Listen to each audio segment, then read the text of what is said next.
911. Where's your emergency? I need an emergency right now. The shooting at the corner store next to CVS. Okay, do you know if anyone's been hit? Interrogation. Get an ambulance here now. We are. Who was hit? Some young man. Still there? He's bleeding to death. Somebody just shot this kid 3 times. Okay, we got everyone en route to him right now. Look, this guy's dying. I'm not Okay. kidding you. The guy is dying.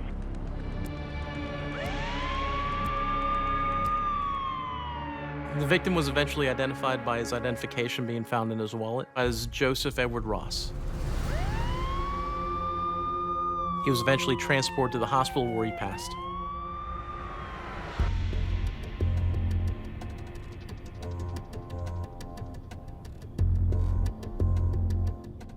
Our crime scene comms takes photographs, really documents what's going on. Because there is a lot of activity, crowds start developing. So we start going up to those crowds. Hey, did you see what happened? Did you hear what happened? The witness at the scene observed the victim walking through the parking lot, talking on a phone and arguing. And shortly thereafter, they observed a red Dodge pickup truck pull into the parking lot.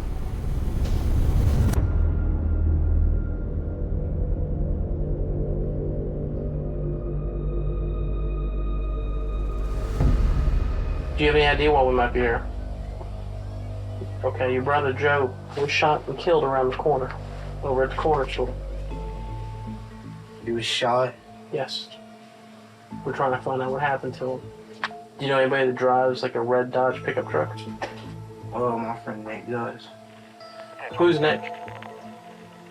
It's just someone that I met through a friend. What does he look like? Is he white or black? He's white. Okay. And he always hangs out with a black dude. Do you know the black male's name? I think it's Gerald. What else do you know about Nick? He normally carries a 38 or a 9mm. Has he ever gotten into it with your brother before? They argue about a lot of stupid stuff.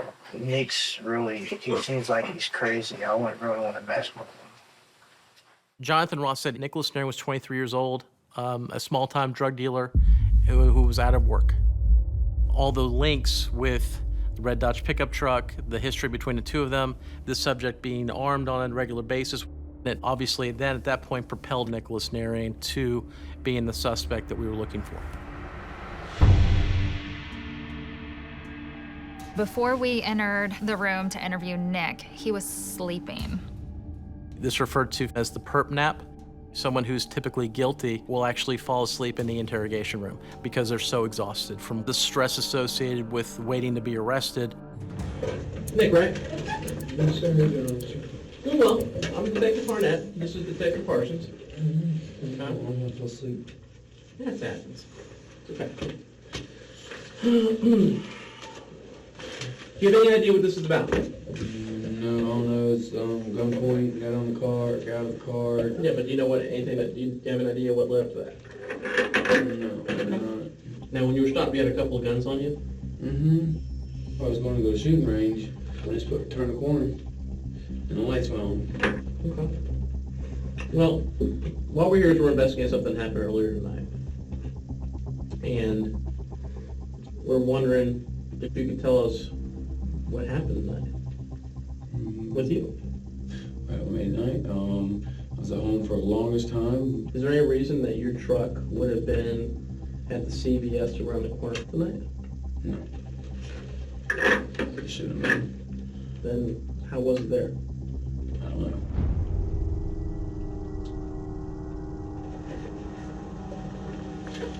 know. The reason that it was there is because something happened there. Okay? He's very engaged right now. He's up at the table, he's close in, he's in a very strong position. And at first, I'm back, so I move in to show that I also have a very firm position in my assertion that his vehicle's there.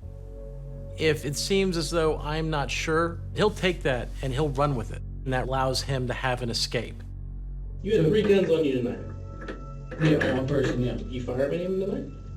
No. Okay. Well, let's just say, for example, that maybe it's not one of the 3 that you had on you.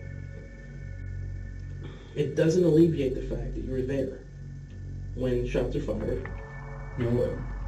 You were involved in something tonight at that location, and I'd like to hear your side of what happened there.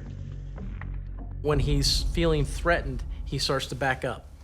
And the hand that he's able to actually goes into his pocket. So it's another defense mechanism that he's using where he's hiding and concealing what actually happened.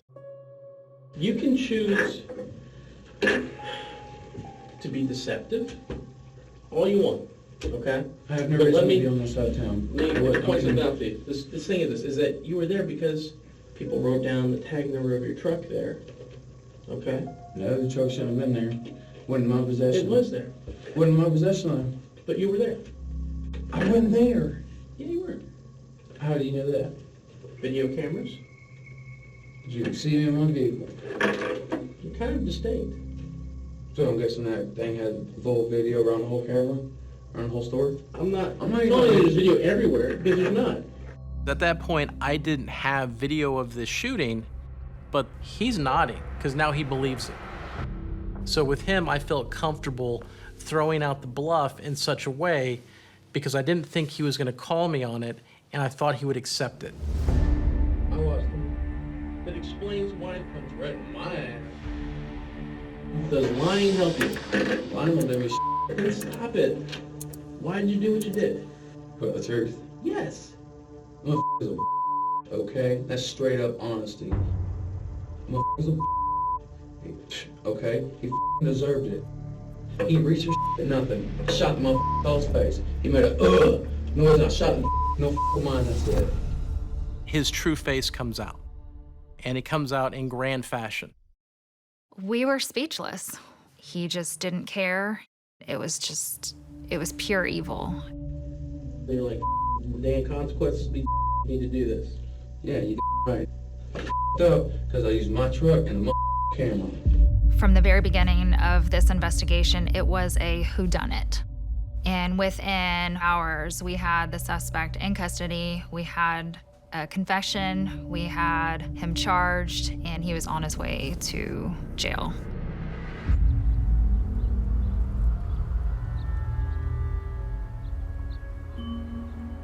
Nick Nearing was sentenced to life in prison.